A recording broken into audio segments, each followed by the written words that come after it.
Hi, I'm Christie Cannon of the Christie Cannon Team at Keller Williams Realty. I hope this morning finds you safe and sound after the crazy storms that we had yesterday evening. We had some rough weather, high winds, and for many of us, very large hail over the last 24 hours. So one of the most common questions I get asked is, how does this affect my seller's disclosure or even my closing process? So I wanted to take a few minutes to discuss our recommendations from the Christie Cannon Team.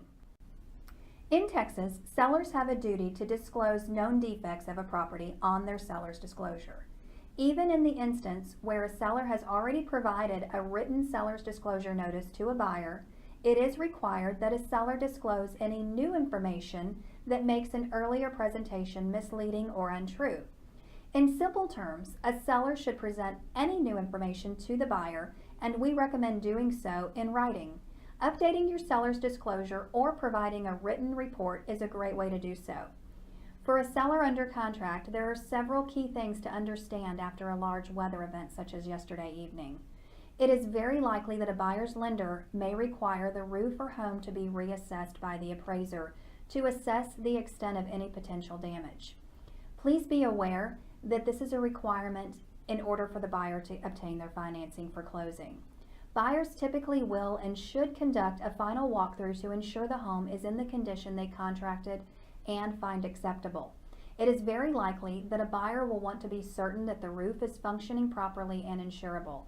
As such, they will likely seek to have a roofer examine the roof, and should the roof not be in the original contracted state and/or fail to meet the lender's underwriting criteria for an insurable roof, the buyer will likely seek to have you repair or file an insurance claim. As a seller, this affords you a few options. You can disclose any damage which occurred and wait for a buyer to take action through request or reports from their own roofer, or you can take a more proactive approach, which is what we recommend. You can have your own insurance adjuster and/or reputable roofer go ahead and inspect your property up front. Taking this approach, you can typically feel confident in the efficacy and findings and be better prepared for any action required from the results. But do be aware, any findings that are found, especially those that are deficient, must be disclosed to your buyer. All of these actions do have the potential to delay your closing. However, the inconvenience of a closing delay is much less than to have a later issue arise due to undisclosed damage or potential insurability issues after closing. Should you have any specific questions, that's what we're here for. Please feel free to give us a call about your sale, your disclosure, or the next steps. 972-215-7747. Thanks so much from all of us at the Christie Cannon Team.